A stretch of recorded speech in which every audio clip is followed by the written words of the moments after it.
Selamat malam teman-teman, ada berita menarik dari Saiful Mujani yaitu kepuasan publik terhadap kinerja presiden kita dan kepuasan publik terhadap kondisi ekonomi kita.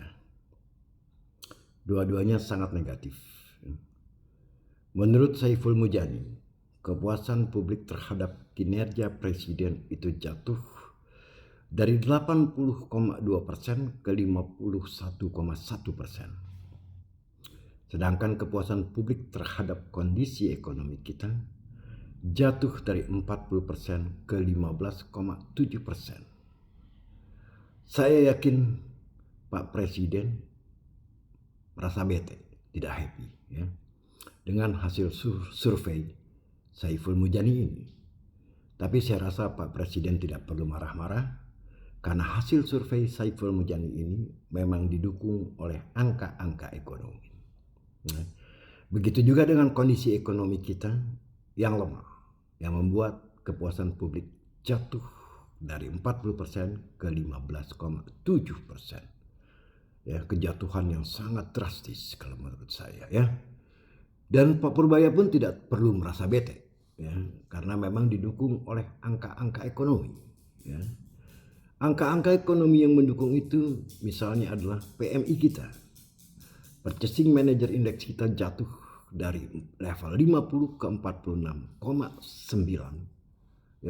Yang menandakan bahwa sektor manufacturing kita berada di dalam zona kontraksi dan cukup dalam, 46,9. Dan saya khawatir ini memberikan sinyal akan terjadinya badai PHK di bulan-bulan mendatang. Karena sektor manufacturing kita adalah sektor yang paling banyak menyerap tenaga kerja di sektor formal. Nah, angka ekonomi yang kedua yang mendukung hasil survei Saiful Mujani adalah Consumer Confidence Index kita. Indeks kepercayaan konsumen kita secara sistematis turun dari 126 ke 117. Dari bulan Januari di 126 ke 117 di bulan Juni kemarin. Ini menandakan betapa lemahnya daya beli masyarakat kita. Jadi sangat wajar sekali kalau kepuasan publik terhadap kondisi ekonomi kita itu jatuh dari 40% ke 15,7%. Data yang ketiga adalah trade balance kita, yaitu dari surplus ke defisit. 72 bulan lamanya kita mengalami surplus, tiba-tiba di bulan Juni kemarin kita mengalami defisit sebesar 1,61 miliar US dollar. Ini pun mendukung hasil survei Saiful Mujani. Teman-teman. Inflasi pun juga ikut mendukung karena trennya naik, walaupun memang levelnya masih di dalam target BI di bawah 3,5%, 3,34% di bulan Juni kemarin. Tapi trennya naik.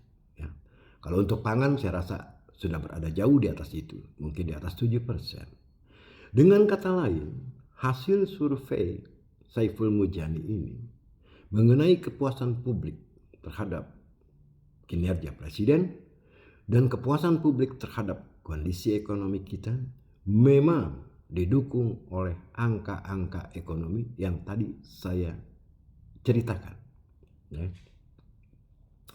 Indikator lain juga yang ikut mendukung adalah rupiah. Berbulan-bulan lamanya rupiah tertekan menghadapi dolar dan BI telah all out, mati-matian melakukan intervensi dengan sangat susah payah menjaga agar dolar tidak lari ke atas 18.000. Di samping itu juga BI menawarkan swap kepada investor asing yang ingin masuk ke Indonesia, membawa dolar mereka agar mereka tidak perlu khawatir mengalami currency loss. Dengan swap mereka bisa melakukan lindung nilai. Misalnya kalau mereka masuk membawa dolar dan menjual dolarnya untuk membeli SBI, mereka bisa melakukan kontrak untuk kembali membeli dolarnya dengan harga misalnya 2,5% di atas harga jualnya. Dengan kata lain, investor asing tidak perlu khawatir akan mengalami currency swap. Mengalami currency risk ya. Yang mengkhawatirkan adalah posisi swapnya. Sepengetahuan saya, posisi swap asing itu, posisi swap dolar itu jumlahnya sangat fantastis, yaitu 28 miliar US dollar. Sementara cadangan devisa kita hanya 145,6 miliar US dollar. Kalau swap itu mature, ya kalau swap itu jatuh tempo, itu akan menggerus cadangan devisa kita sebesar 28 miliar US dollar, teman-teman. Ya, oke, ini artinya apa?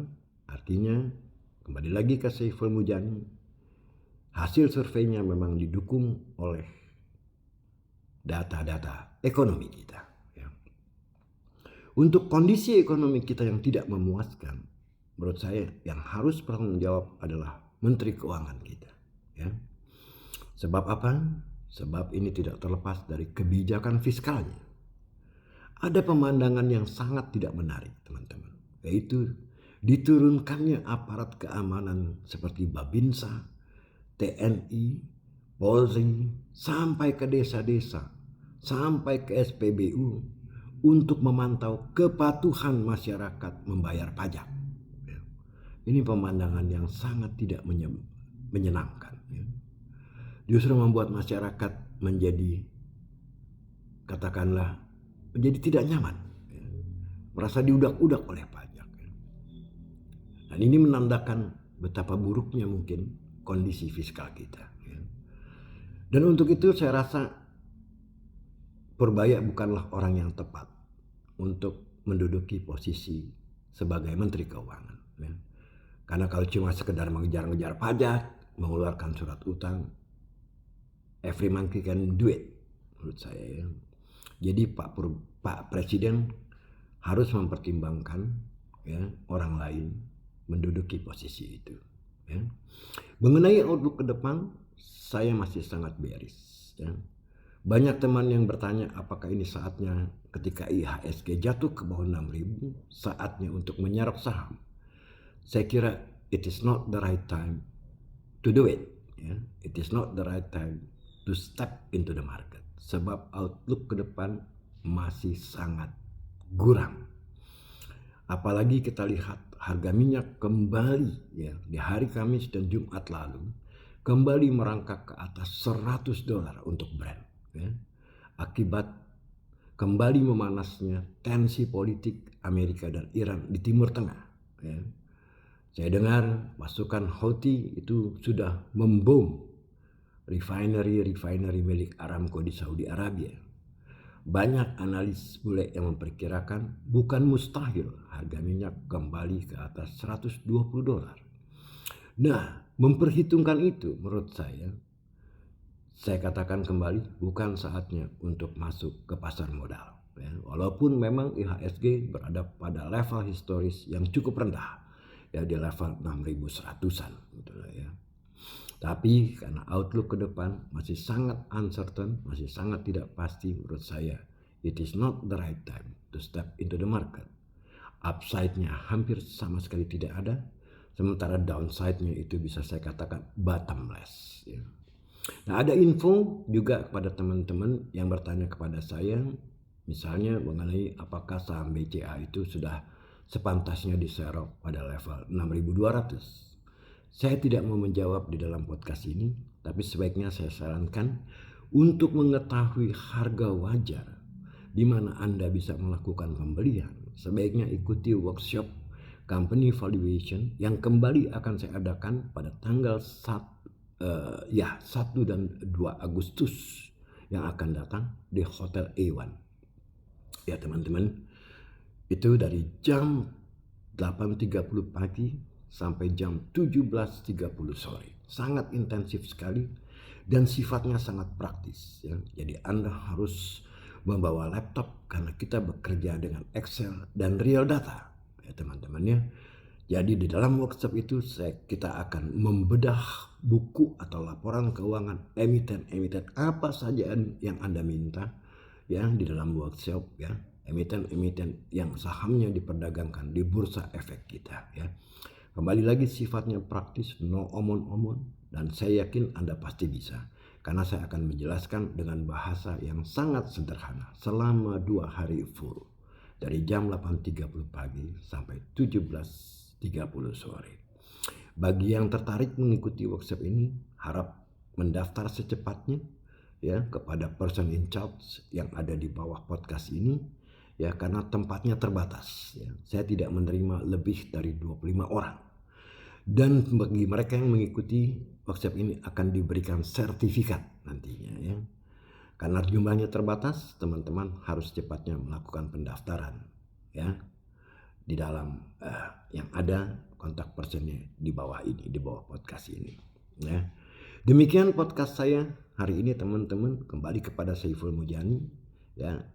Tidak perlu dicurigai bahwa memang terjadi penurunan yang sangat drastis terhadap kepuasan publik terhadap kinerja presiden maupun terhadap kondisi ekonomi kita. Sampai di sini podcast saya teman-teman. Sampai ketemu di episode yang akan datang. Salam metal.